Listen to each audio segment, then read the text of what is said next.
जय श्रीमन नारायण। जो टिप्पणी मैं देने जा रहा हूं वह रामानुज दास श्रीमन गट्टू वेणुगोपाल स्वामी द्वारा दी गई है। अध्याय 11 विश्व रूप समदर्शन योग श्लोक 37।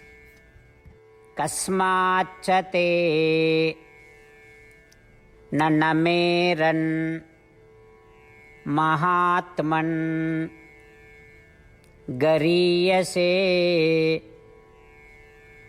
ब्रह्मणोऽपि आदिकर्त्रे अनन्तदेवेश जगन्निवास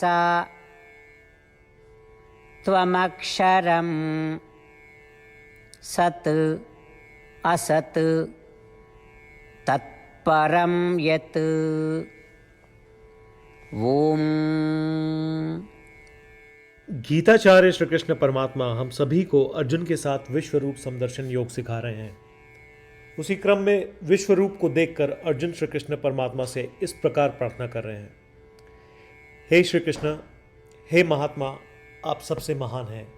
हे श्री कृष्ण, आप ब्रह्मा के भी रचयिता हैं, इसलिए ब्रह्मा और अन्य सभी देवता आपको कैसे नमन न करें।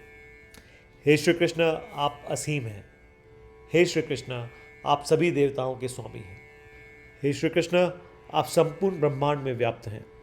हे श्री कृष्ण, आप ब्रह्मांड की शरण हैं।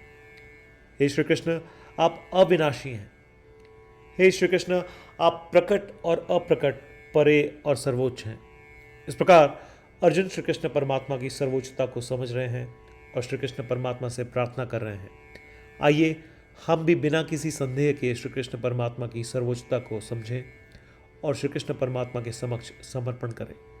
श्री कृष्ण परमात्मा या श्रीमन नारायण के समक्ष समर्पण करके अपने जीवन को सार्थक बनाने का प्रयास करते हुए आइए हम अर्जुन के शब्दों को श्लोक के रूप में दोहराने का प्रयत्न करें।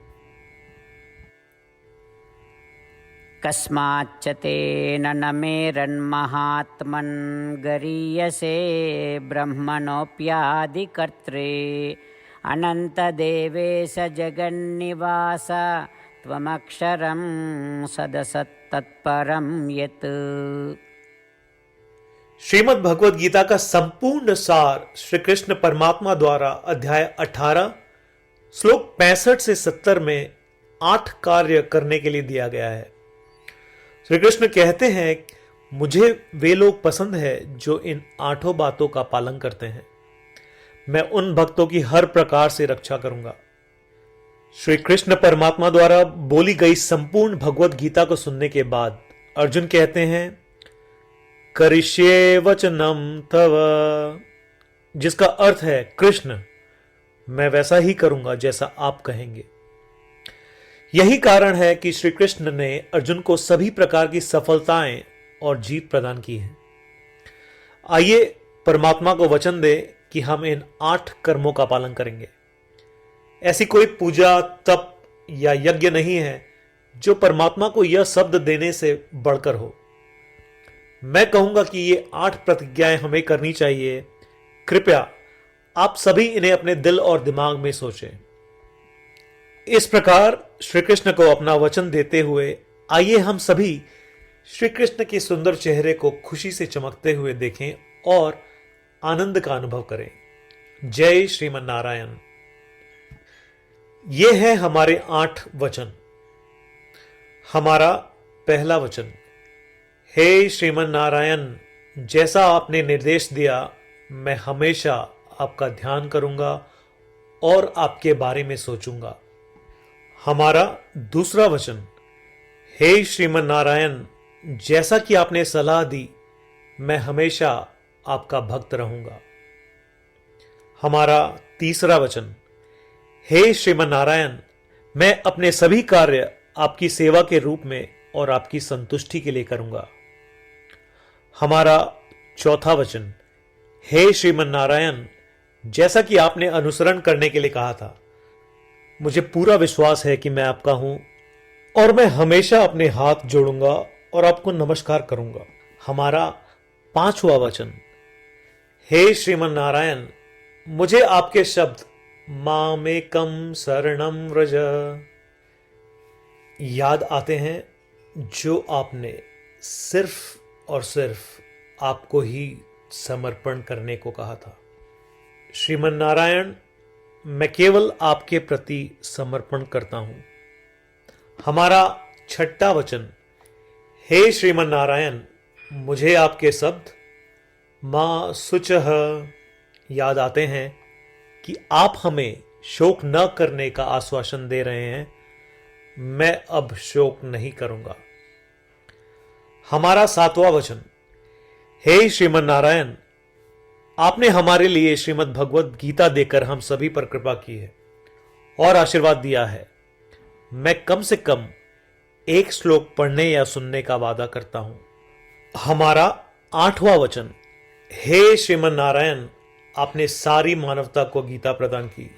मैं गीता में आपके दिव्य शब्दों को उन भक्तों तक फैलाने का प्रयास करूंगा जो गीता से अपरिचित हैं।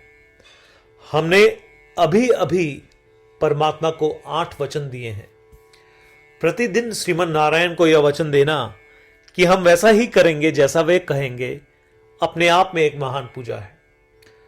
आइए हम उसे अपने अटल विश्वास के साथ अपना वचन दें। श्रीमन नारायण करिष्ये वचनम तव, जिसका अर्थ है, श्रीमन नारायण, मैं आपके निर्देशों के अनुसार कार्य करूंगा। सर्वम श्री कृष्णार्पणमस्तु। जय श्रीमन नारायण। कस्माच्च ते न नमेरन् महात्मन् गरीयसे